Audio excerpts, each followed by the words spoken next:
Olá, pessoal! Eu sou Tatiana. Bem-vindos mais uma vez ao meu canal Conexão Essencial. Hoje eu estou seguindo aquela linha de resiliência que a gente já começou nas últimas entrevistas, e eu trouxe uma pessoa que eu gosto muito, que é o André Maurício, e ele vai se apresentar daqui a pouco para vocês. Mas o André foi uma pessoa que me inspirou muito. A gente se conheceu num grupo de artesãos, né, de artistas, que por acaso eu fiz parte durante algum tempo, e ele sempre me encantou pela serenidade dele, pela qualidade do trabalho dele. O André é, sem dúvida, o melhor pintor que eu conheço em carne e osso. André Maurício, conte um pouquinho quem é você. Obrigado, Tatiana, pelas palavras, obrigado por esse convite aí para esse chá, para essa conversa legal. Meu nome é André Maurício, eu sou professor de desenho e pintura. Eu me considero mais professor do que artista, eu estou mais na parte de ensino do que na parte de produção e trabalho com isso esse ano completando 18 anos. Então vamos bater um papo aí sobre essa trajetória, sobre um pouco de arte, né? Eu gostei muito desse tema, achei muito bacana. Então, vamos ver o que pode acontecer aí. Tá muito bacana. Falar em bacana, rapaz, a sua caneca te dá inveja, né? Olha só, Viu Mona só? Lisa, de onde foi que você roubou essa caneca? Oh, foi uma amiga que trouxe para mim, ela teve lá na França, foi a Francisca, e aí trouxe para mim. Eu adorei, foi um dos melhores presentes que eu já recebi até hoje e está comigo todos os dias, né, no café da manhã, então é um presente muito especial que eu tenho com muito carinho. Que gracinha. Olha, eu hoje estou tomando chá de cravo, né? Eu coloquei uns cravinhos para ferver na água e depois eu coloquei um pouquinho de óleo de coco, né? Depois da água quente, já coloco na caneca, coloco um pouquinho de óleo de coco, aquele que a gente compra no supermercado, e eu coloquei também 2 gotinhas de óleo essencial de laranja-lima. Rapaz, Olha, o cheiro disso é incrível. deve O tá bom. sabor tá bom. O que você está tomando aí, André? Ó, eu tô tomando um mais simples aqui um pouco, é um chá de capim-cidreira mesmo. A cidreira é um dos melhores calmantes que tem, sabia? Lemongrass. Hum, que bom saber, não sabia. Então, o óleo essencial de lemongrass é um dos melhores óleos essenciais para dormir, sabia? Olha, que bacana, hein? Para muita Bacana. gente aí que toma remédio caro, tomar e remédio que faz mal e vicia, é bem melhor tomar um chazinho mais tranquilo. É. Agora, o óleo essencial de capim-limão, ele é meio irritante para a pele. Não é uma coisa assim que você pode ficar encostando na pele, sabe? Até para você tomar lemongrass, eu acho que é complicado. Ele é bem irritante. Ele é mais para inalar, sabe? Ou Ah, é então, para. para inalar. Você pode até ingerir algum tipo de óleo essencial de lemongrass, mas tem que ser de uma marca que tem uma garantia de pureza bem, bem grande. Então, não indico para ninguém, porque eu não sei o que tem por aí. Né? Mas Uhum. olha, você falou de alguém que foi lá na França e lhe trouxe um caneco. Eu sei que você tem uma longa história, né, e que você também já esteve na França. Como é que um rapaz brasileiro, né, saiu, de onde veio você e como você foi parar numa exposição no Louvre? Então, a história é muito longa. Será que eu começo lá do começo mesmo? Pode ser? Se tiver emoção. Então, eu nasci em São Paulo. Na verdade, eu não sou mineiro. Eu nasci em São Paulo, capital, mas eu vim muito jovem. Acho que com sete anos. Acho que bem mais jovem. Assim, eu tinha 3 anos, parece, eu vim para Minas Gerais, uma cidadezinha que chama Cruzeiro de Fortaleza. O meu pai faleceu quando eu tinha 1 ano de idade. E eu era o caçula de 3 irmãos, né? O Anderson, o André e o André. A minha mãe, viúva, com 24 anos, 3 filhos, voltou para o Cruzeiro de Fortaleza. E, sabe, uma cidadezinha pequenininha, não tinha muita as opções de trabalho, não tinha muita coisa para se fazer, minha mãe foi trabalhar na roça. Então, esse foi o primeiro exemplo da minha vida, foi a minha mãe, de superação, porque tem várias histórias de outras pessoas que contam, e ela, inclusive, que quando ela foi para o café, que as mãos dela sangravam, né, para a colheita do café. Nossa, E o dono da lavoura chegou a dizer assim, essa mulher não vale nada de serviço, mas eu vou deixar ela aí. E deixou, né, porque sabia que ela tinha 3 filhos para criar e viúva, e aquele sofrimento todo. Só que minha mãe foi tão boa de serviço que em poucos anos ela se equiparava com os meus tios para apanhar café, ela fazia frente com os meus tios. E aí aquilo foi crescendo, sabe? Até os 17 anos, eu sempre adorava desenhar, eu gostava muito de, na escola, eu desenhava os colegas, eu pintava, aquelas aulas de geometria eu fazia os meus desenhos, e não entendia por que as pessoas tinham dificuldade de fazer aquele cubo, né, em perspectiva, e acabava fazendo de todo mundo, capa de trabalho. E assim, mas eu sempre amei muito, eu tirava foto de formigas, eu acordava de madrugada para ver o sol nascendo, então era assim, eu adorava a natureza em si. Quando eu falei, mais para frente eu vou falar do meu professor, ele até disse, falou, não, você já era artista, você só precisava de um empurrão, de uma coisa assim. Foi aí que apareceu a Marisa, que foi a Marisa Santos, morava em Patrocínio, uma cidade vizinha do Cruzeiro, isso eu já estava com 17 anos, e aí ela me disse assim, você não quer aprender a pintar? Mas primeiro deixa eu contar como que foi isso, né? Como que foi esse encontro. mas peraí, Eu trabalhava no... só um minuto, André, deixa eu pensar aqui, deixa eu organizar minhas ideias. Então, assim, você estava no Cruzeiro, né? Uhum. Cruzeiro da Fortaleza, e até os 17 anos você era um autodidata, é isso? Foi assim, eu nunca pintava ou desenhava nada muito. Na verdade, eu só mais desenhava. Eu fui chegar a pintar mesmo ali em torno de 16 anos, quando até um colega de escola, que foi o Renato, lá do Cruzeiro, é ainda um grande amigo que me dava tintas, me dava pincéis e trabalho, ele sempre me apoiava a fazer. Só que era assim, era tudo forma de brincadeira. Eu desenhava a caricatura das pessoas na escola, até que uma época eu estava sem trabalho, que eu trabalhava também na roça. Lá no Cruzeiro a gente fazia de tudo. A gente vendia jajá, aqui eles falam de laranjinha, né? Lá a gente fala Sim. jajá. A gente capinava a horta, a gente vendia alface no carrinho para as pessoas, a gente trabalhava de servente pedreiro, trabalhava nas lavouras, só que nessa época não tinha serviço e minha tia Cleusa arrumou para mim um bico para desenhar umas faixas. No Cruzeiro, cidade pequena, tem desfile estudantil. E aí na cidade as pessoas marcham e acho que hoje ainda não tem mais isso, mas no passado tinha, era bem legal. As pessoas marcham e algumas levam faixas, representam coisas, é um desfile estudantil. E eu lembro que a minha tia arrumou um serviço na escola municipal da escola, ou na escola municipal da escola redundante, mas tudo bem. Minha tia me arrumou um serviço na escola para que eu fizesse alguns desenhos em faixas que participariam do desfile estudantil. Se eu não me engano, é desenho animado, uma coisa que você não lembra exatamente ao certo o que era. Eu estava na sala dos professores fazendo esse desenho. Eu não esqueço, parece que na época eu ganhei cerca de R$60 ou 70, isso na época assim, o real estava começando, isso era muito dinheiro, era mais que eu podia ganhar em muito tempo.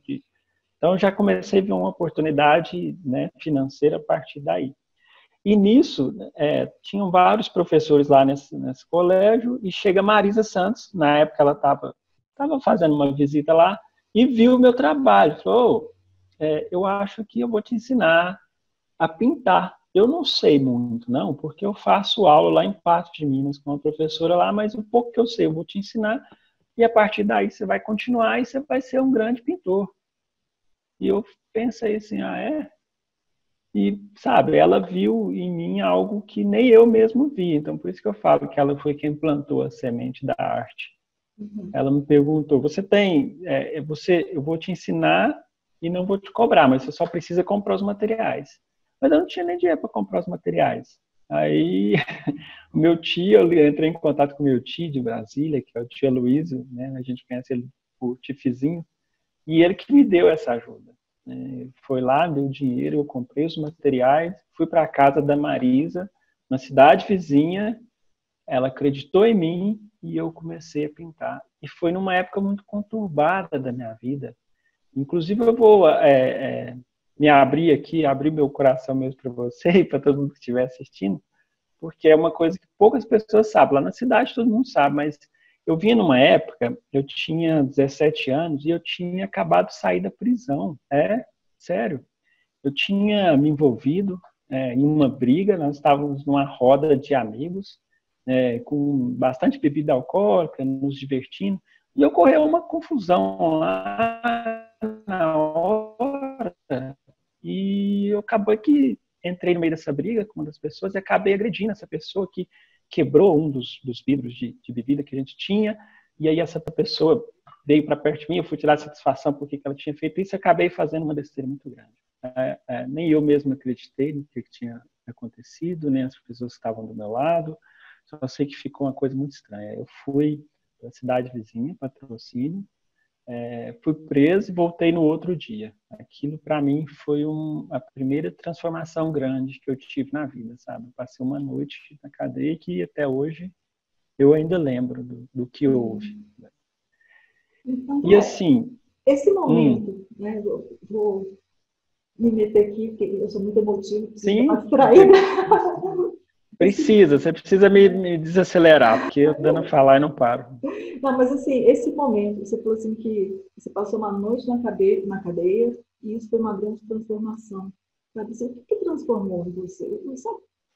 Qual foi a ficha que caiu nesse momento? Então, eu sempre fui mais de boa, nunca fui muito de briga, mas naquele dia parece que aconteceu algo diferente, parece que eu não sei explicar, eu fiquei meio cego, assim, eu não sei exatamente mesmo, não posso dizer que não foi proposital, mas eu nem vi, parece, o que eu estava fazendo.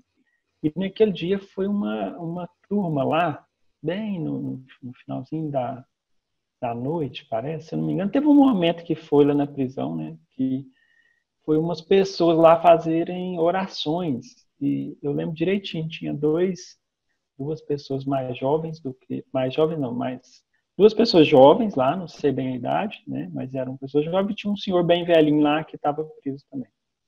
Éramos 4 nessa sala, e nesse momento chegou uma turma tipo de missionário, não sei nem que religião que era, alguma coisa assim, parece que era evangélicos, e fizeram uma oração, alguma coisa, e aquilo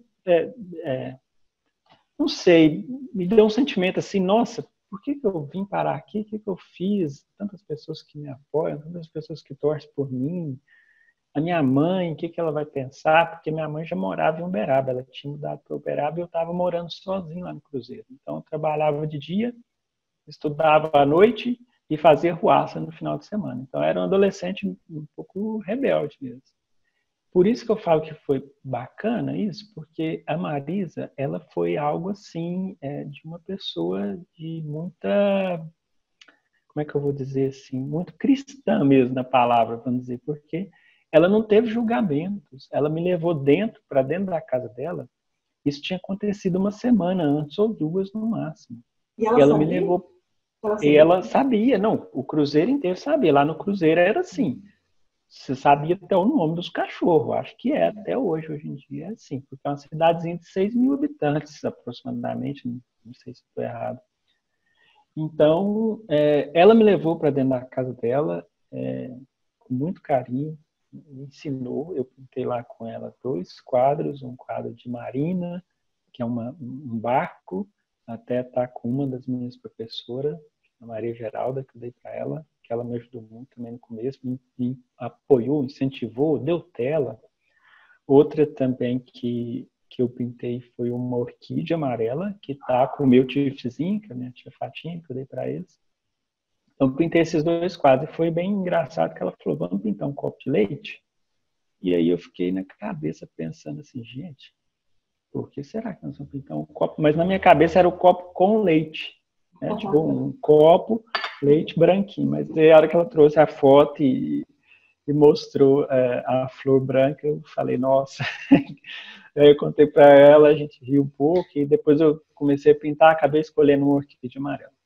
Então, assim, a questão mais legal, eu não senti nada disso na hora. Na hora eu nem me dava conta do que estava acontecendo. Ao analisar a história e analisar os acontecimentos depois de alguns tempos, é que eu fui perceber o quanto ela foi uma pessoa bacana. Porque no Cruzeiro, inclusive, tinha muitas pessoas que falavam assim, ó, vocês não andam com o André, não, porque ela é má companhia. E aí, nesse momento, ela me levou para dentro da casa dela. Então, isso foi um marco inicial, foi onde tudo começou. Foi onde eu conheci o óleo. Eu não conhecia tinta a óleo. Desenho, eu só desenhava assim por curiosidade. Teve um amigo meu, foi o Paguinho, que me deu uma revista de desenho. Na verdade, ele não me deu, ele me emprestou, mas eu nunca devolvi. Então, acabou que ele me deu, sem querer. Foi bacana isso, esse momento, assim. Foi o meu despertar na arte, foi esse.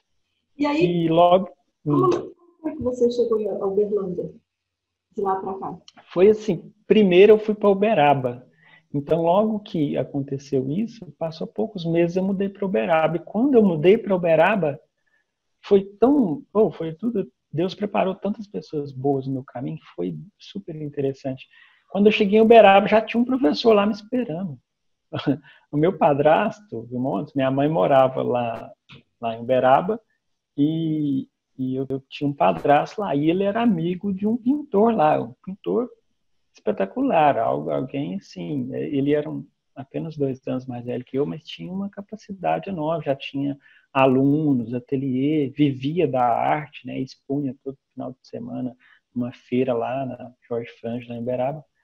Aí, quando eu mudei para lá, para Uberaba, para morar com a minha mãe, e aí eu fui trabalhar de servente pedreiro com esse meu padrasto, e continuar a terminar os estudos. Eu, se não me engano, terminei o 2º e o 3º ano do ensino médio em Uberaba e sempre fazia esse curso de pintura com o Colei.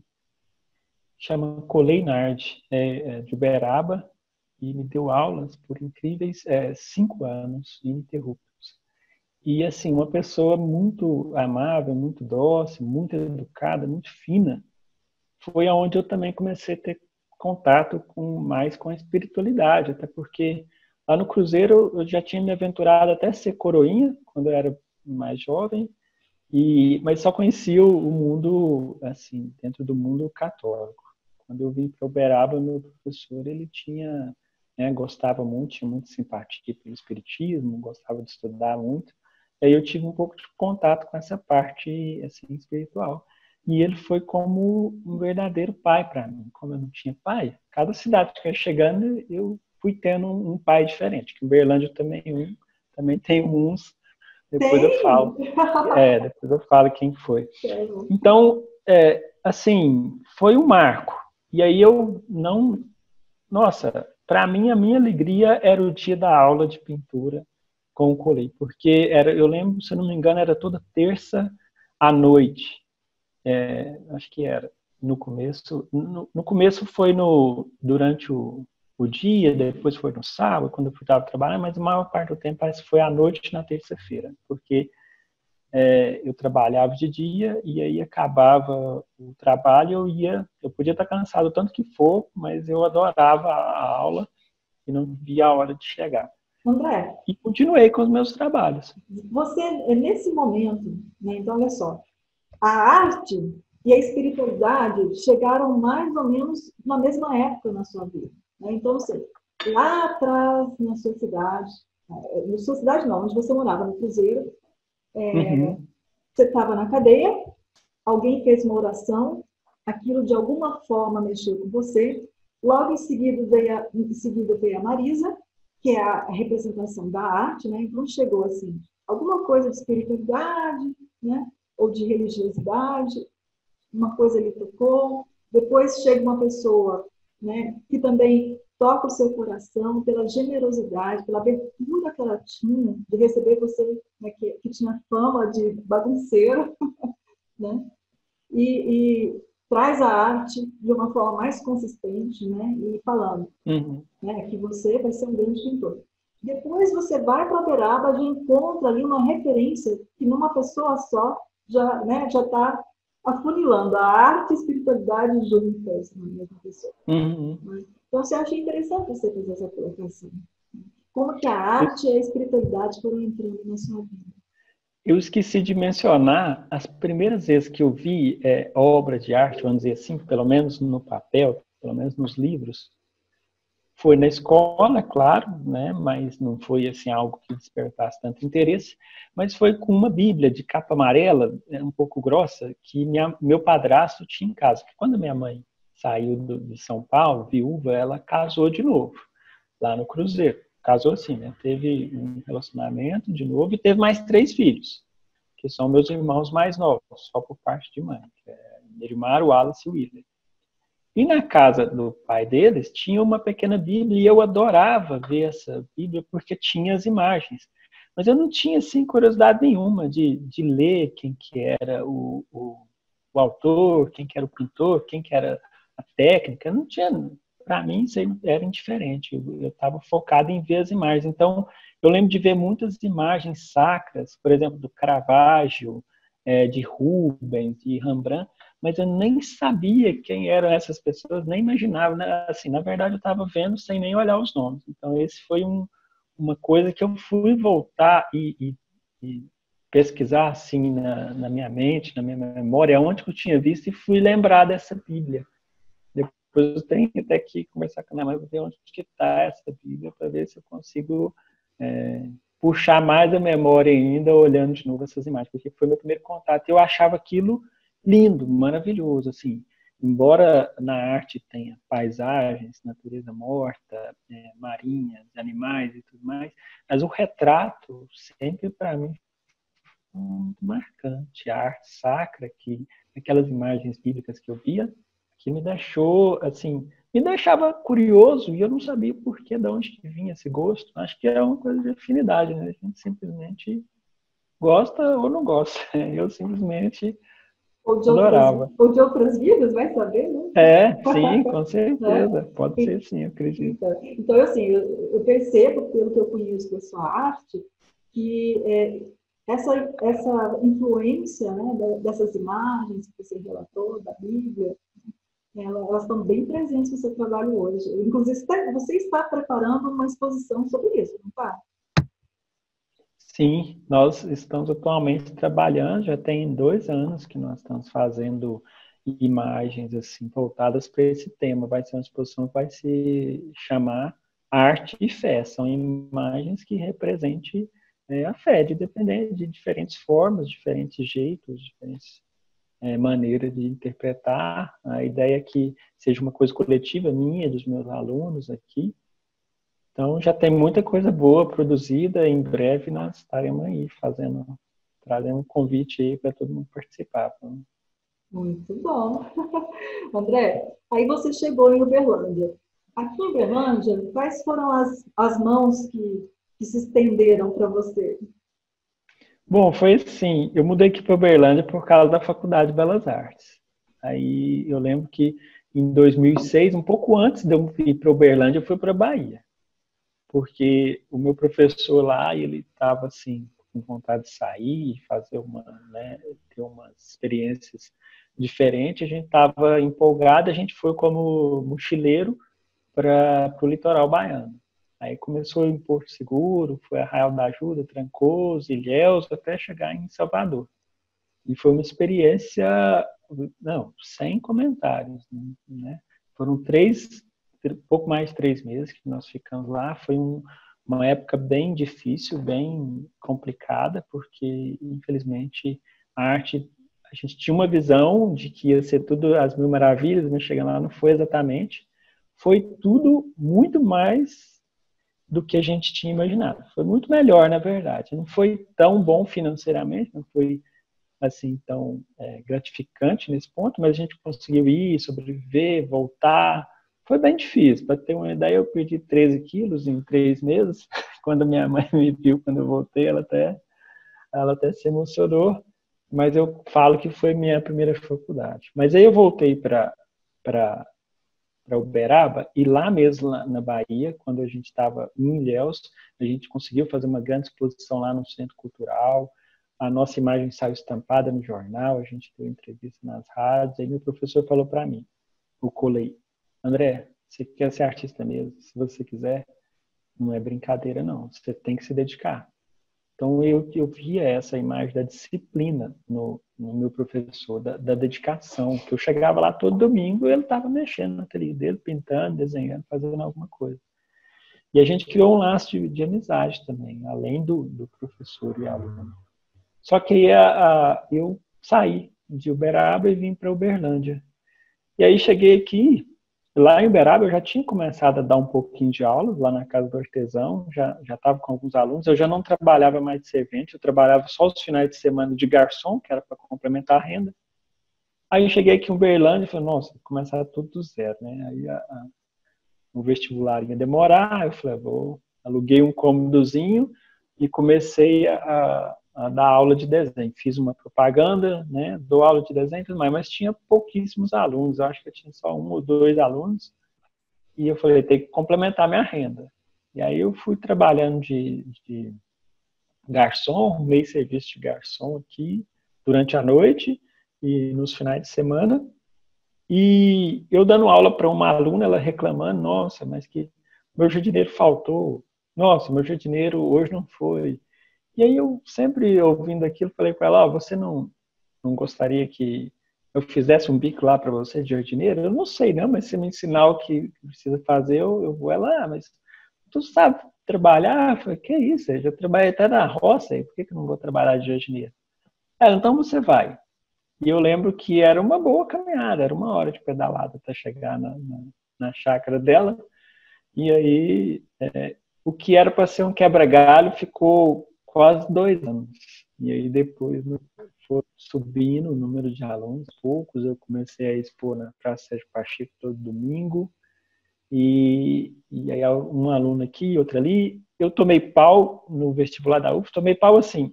Na verdade, eu não tomei pau, fui eliminado. Porque era prova de habilidade específica na época. Eu fiz as 2 primeiras questões, que era de desenho. A terceira questão era uma escultura. Deram uns materiais lá, eu tinha que fazer escultura. Eu falei, eu vou sair, vou no banheiro, lavar o rosto e volto. Não tinha passado nem metade do tempo, eu já tinha feito 2 questões. Quando eu voltei para a sala, a moça olhou no meu bolso e falou, você está com o celular? Eu falei, tô, está desligado. Ela falou, não, você está desclassificado. Não pode portar celular. E foi justamente no primeiro ano que surgiu essa lei de não poder portar o celular, mas eu interpretei que podia ficar mais desligado, e só sei que aí, como era anual, eu falei, vou esperar até no próximo ano. Aí nesse 1 ano aconteceu tanta coisa que eu acabei deixando de lado a ideia da universidade. Opa, então eu acho que... Pera lá, olha só. Olha o que você está me contando. Eu acho a faculdade uma coisa, né, a universidade uma coisa importante. Acho importante as pessoas terem oportunidade de acesso à educação, acesso ao ensino superior. Eu acho isso bacana. Mas eu sei também, eu trabalho, né, com pessoas muito simples e vejo que muitos deles, quando eles enxergam muito longe, em termos de estudo, sabe, assim, aquele que estudou mais, eles estão pensando no terceiro colegial, né? E aí, às vezes, eu pergunto assim, então você está no terceiro colegial, o que você vai fazer depois? Não, aí eu já formo, aí eu já vou trabalhar, né? E aí, assim, a gente, né, que tem, às vezes, um ambiente de vida um pouco diferente, a gente pensa, nossa, eu até entendo, né, que isso faz parte da função dessa pessoa, mas dói no coração, porque a gente enxerga muito mais. Só que você acaba de me trazer uma notícia. É possível, então, você se desenvolver? Você chegou a estudar, ter um diploma superior de alguma outra faculdade? Ou você só se dedicou à arte? Se tornou quem você é?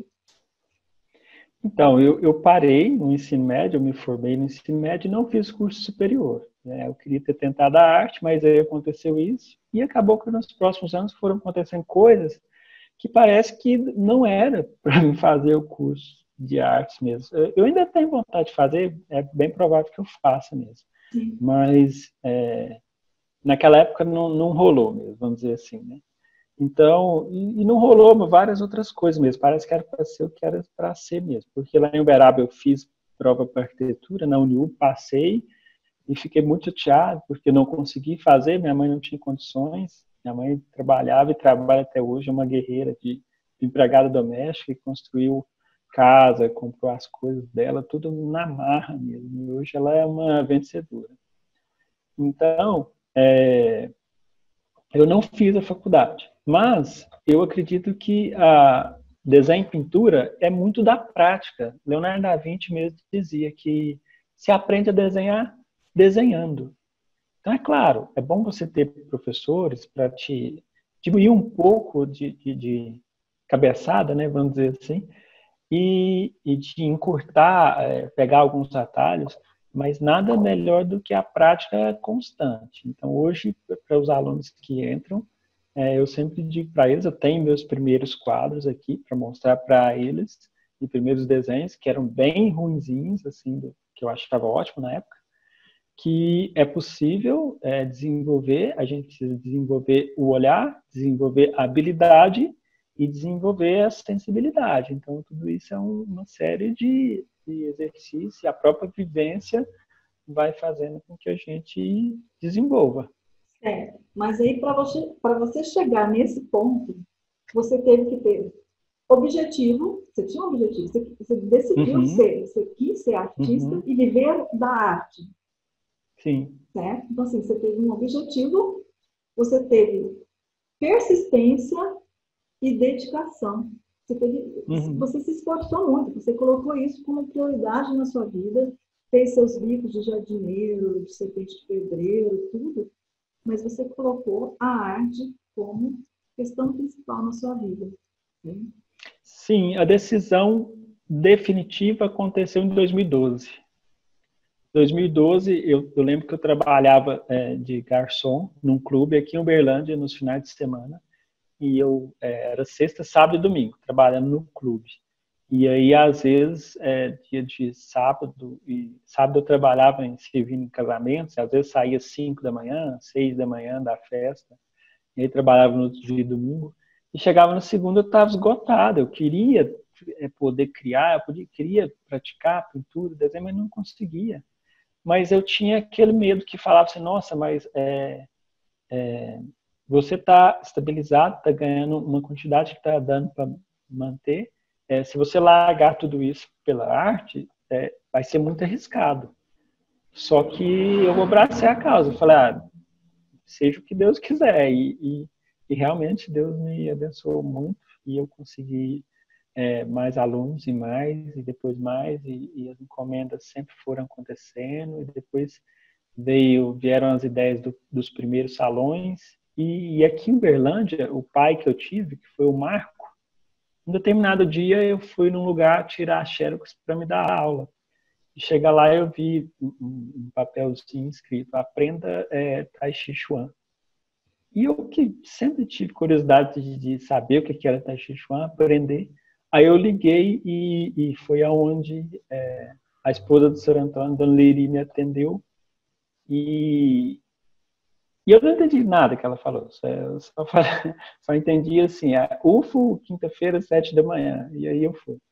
Então eu comecei a fazer Tai Chi Chuan com o Sr. Antônio. Na verdade o nome dele é outro nome, é o Sr. Tai. Ele veio de Taiwan para o Brasil e me ensinou o Tai Chi. Isso foi um marco na minha vida, porque o Tai Chi Chuan, eu lembro que eu pratiquei com ele durante 3 anos. Depois eu parei porque ele também teve que parar por conta de outros compromissos, mas o Tai Chi Chuan ficou inserido em mim, os ensinamentos, né? Porque quando a gente fazia, ele me ensinou a respirar corretamente. Aí a gente fala assim, nossa, que estranho, né?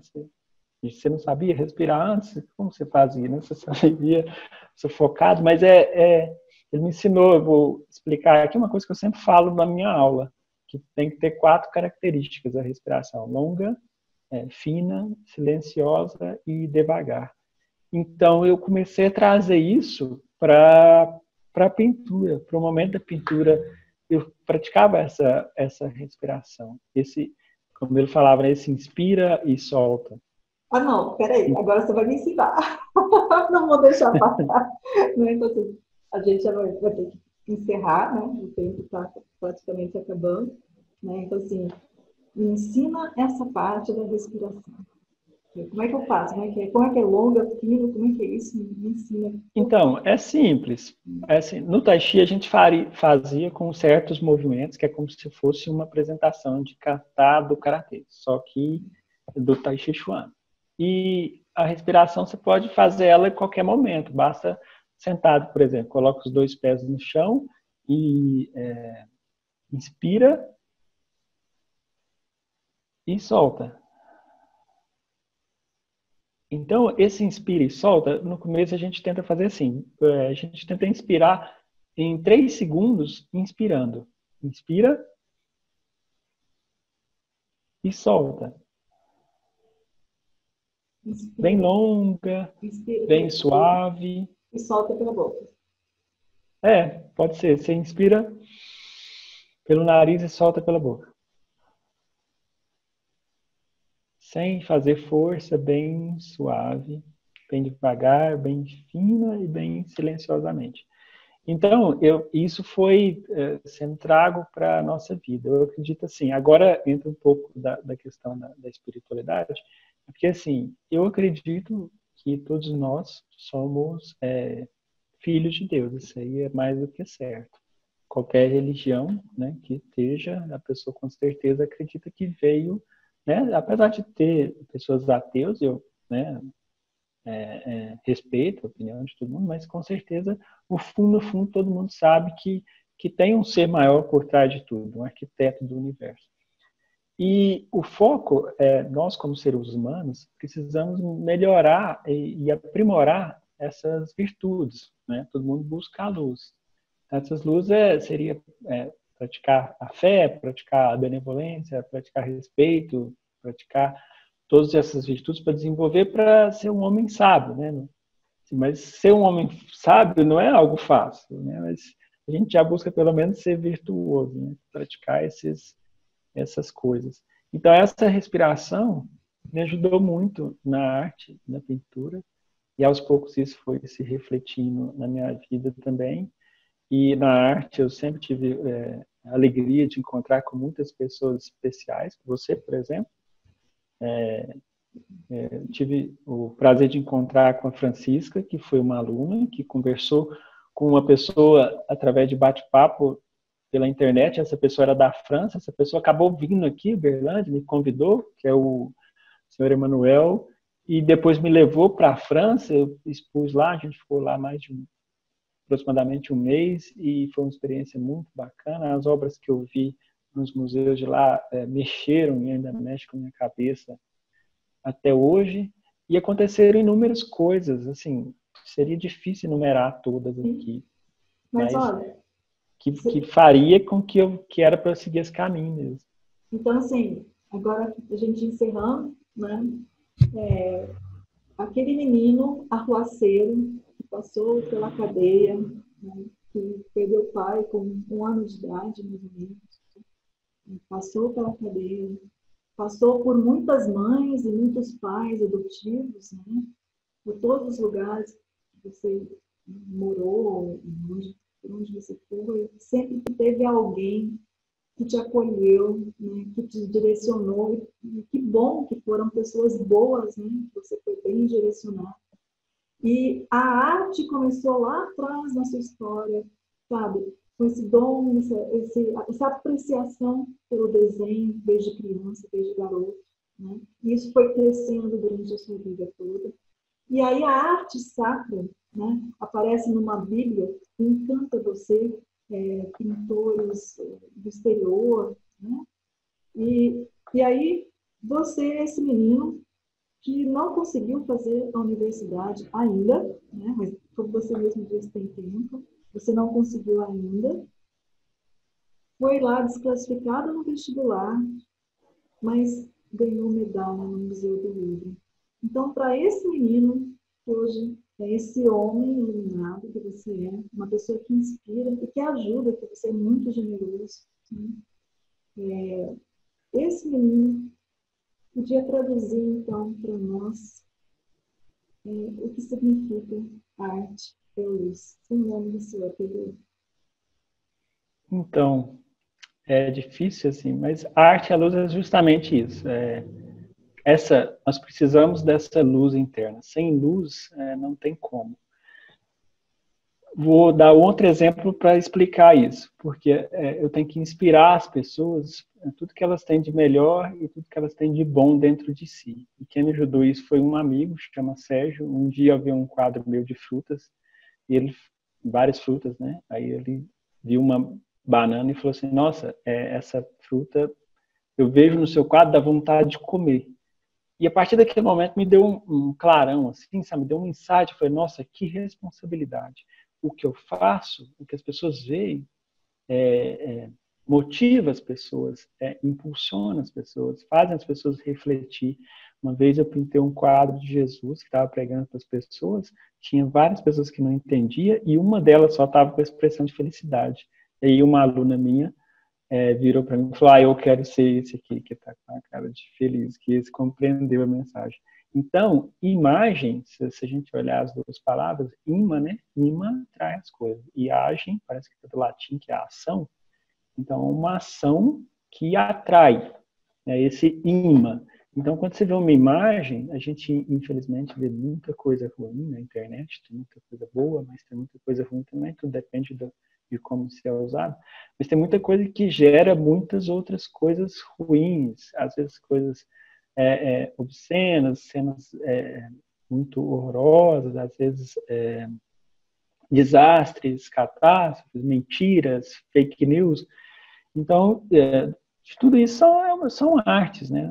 Então, a pintura também é uma arte, uma expressão por imagens. Então, a minha função é essa, transmitir essa luz através das minhas pinturas. Mas para a gente transmitir luz, a gente precisa se empenhar em tentar ser essa luz. Não é uma coisa de utopia, não é uma coisa fora, porque senão não seria necessário, seria em vão, então, a morte de Jesus Cristo, seria em vão os pregamentos de Confúcio, seria em vão a vida de São Francisco de Assis, todos eles mentiram para nós, então é possível. A Marisa me ensinou que tem que ter fé, o Colinardi me ensinou que a gente tem que ter disciplina e trabalho, e o Renato Ferrari, que foi o professor que eu tive no Rio de Janeiro também, que eu não tive como falar, mas que me ensinou que a gente tem que ter muita humildade para expressar arte e vontade. Então, esses três professores, acho que é o resumo do que é a luz, né? E o Sr. Antônio vai me ensinar a respirar, para me conectar com o eu maior, né? O eu interno, para conectar também com o céu, para transmitir essa mensagem na minha obra, no meu trabalho. Então, é isso que eu venho tentando ultimamente, independentemente se vi sucesso, se não vi, se vi dinheiro, se não vi, tendo um suficiente para sustentar a família e ter a gasolina para poder dar um passeio de vez em quando, já tá valendo. Ok. André, então, assim, eu já ia encerrar, mas eu falei: gente, eu não resisto, sabe? Eu queria te pedir uma curta frase. Se você encontrasse garotos, né, imagine que você está diante de garotos, como aquele garoto que você foi, rebelde, né, bagunceiro. Imagine que você está diante desses garotos. Que mensagem do coração, mensagem curta, simples, você daria para eles? Nossa, é difícil, né? Porque a gente, enquanto é jovem, é tão rebelde. Mas, assim, o que eu tenho para falar os maiores ídolos estão dentro da sua casa. Sua mãe, seu pai, valorize. É assim, a mãe da gente, o pai da gente, o pai eu não tenho, mas eu tive várias pessoas com pai, mas a mãe da gente é a única pessoa que fica do lado da gente quando a gente está numa pior. Então, você não tem amigos, você acha que você não tem. Então, valorize os ídolos que você tem em casa. A gente é uma sociedade que idolatra muito artistas, blogueiros, status, né, carros e roupas. Acho que agora a gente está num momento de ter que ficar em casa com essa pandemia acontecendo, e a gente está tendo que voltar a resgatar esses valores, né? Esse respeito maior por aquela pessoa que deu a vida para a gente. Eu estou tendo a oportunidade, porque eu sou pai, de sentir o que é essa generosidade de uma mãe e de um pai. Minha mãe sempre foi um exemplo muito vivo para mim, superou várias dificuldades e vem superando até hoje. Hoje nós somos muito amigos, eu tenho uma relação muito boa com ela, então é isso que eu oriento. Honra teu pai e sua mãe. Na verdade, você já tem mais de 2.500 anos, né? Ok, André. Muito obrigada pelo chá das 5. Okay. Obrigado, Tatiana, por essa oportunidade aí de me abrir. Obrigado por me ouvir também. Até uma boa oportunidade para mim de poder refletir, né, sobre a minha vida também, sobre a minha arte, sobre o que eu faço. Isso aí. Então, pessoal, hoje a gente encerra por aqui.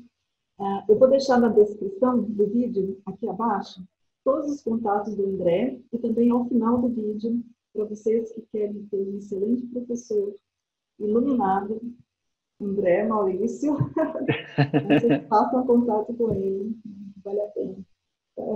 André, eu realmente, assim, de coração, cara, fiquei muito feliz, eu gosto muito da sua história, uma história muito bonita, né? Um menino que se tornou o número 1 no Museu do Louvre, na exposição do Louvre. Parabéns. Né? Olha só. Até a próxima. Muito obrigado, viu? Até mais.